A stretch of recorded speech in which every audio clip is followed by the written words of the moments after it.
9 सूत्री मांगों को लेकर वार्ड सदस्यों का धरना। मांग पूरा नहीं होने पर दी आंदोलन की चेतावनी। पंचायत वार्ड संघ बिहार प्रदेश के आह्वान पर 9 सूत्री मांगों को लेकर वार्ड प्रतिनिधियों ने शनिवार को प्रखंड सह अंचल कार्यालय के समक्ष धरना दिया। कार्यक्रम की अध्यक्षता वार्ड संघ के प्रखंड अध्यक्ष सुनील भारती ने की तो संचालन संघ के सचिव मोहम्मद मोइनुद्दीन अंसारी ने किया। संघ के अध्यक्ष सुनील भारती ने कहा कि पंचायती राज व्यवस्था में वार्ड सदस्यों की भूमिका सबसे महत्वपूर्ण है, लेकिन वार्ड सदस्यों के अधिकारों में कटौती की जा रही है।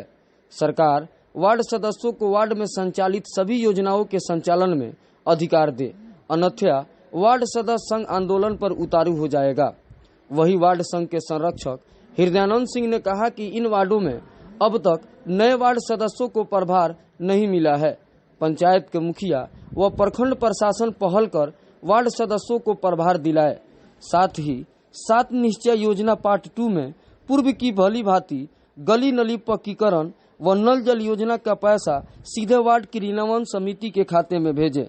कहा कि विधायक, सांसद तथा विधान पार्षद की भांति वार्ड सदस्यों को भी वेतन, पेंशन तथा अन्य मूलभूत सुविधा के साथ साथ मनरेगा योजना में वार्ड सदस्यों को 5 लाख तक प्रशासनिक देने का अधिकार दे।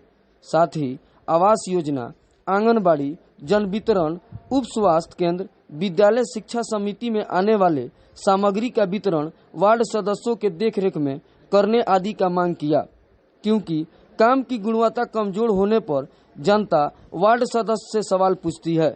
सरकार तक वार्ड सदस्यों के मांगों को पहुंचाने के लिए बीडीओ को भी ज्ञापन सौंपा गया। मौके पर वार्ड सदस्य इंदू देवी, विनय कुमार, रंजीत शाह, सुरेंद्र प्रसाद, इकबाल जी, मनोज सिंह समेत अन्य उपस्थित रहे। मैं सुनील कुमार भारती, नौतन वार्ड संघ के प्रखंड अध्यक्ष। पंचायत वार्ड सदस्य संघ प्रदेश के आह्वान पर आज दिनांक 16/7/2022 को नौतन प्रखंड मुख्यालय पे 1 दिवसीय धरना प्रदर्शन किया गया, जिसमें प्रदेश के आह्वान पे जो हमारे 9 सूत्री मांग था, तो मांग को लेकर हम लोग 1 दिवसीय धरना प्रदर्शन किए। और इस धरना प्रदर्शन के माध्यम से मैं पंचायत के जो प्रतिनिधि हमारे वार्ड सदस्य को तड़पा रहे हैं, उनको ये सूचित करना चाहता हूं कि अब उनका मनमानी नहीं चलेगा। अगर वो मनमानी ढंग से अपना कार्य करते हैं तो इसके लिए अब हम लोग प्रखंड मुख्यालय से जिला मुख्यालय पे बैठेंगे। वहाँ से भी हमारा मांग नहीं पूरा होगा, पटना जाएंगे। पटना से अगर हमारा मांग पूरा नहीं होता है तो हम लोग दिल्ली जंतर मंतर पे भी बैठने के लिए तैयार हैं।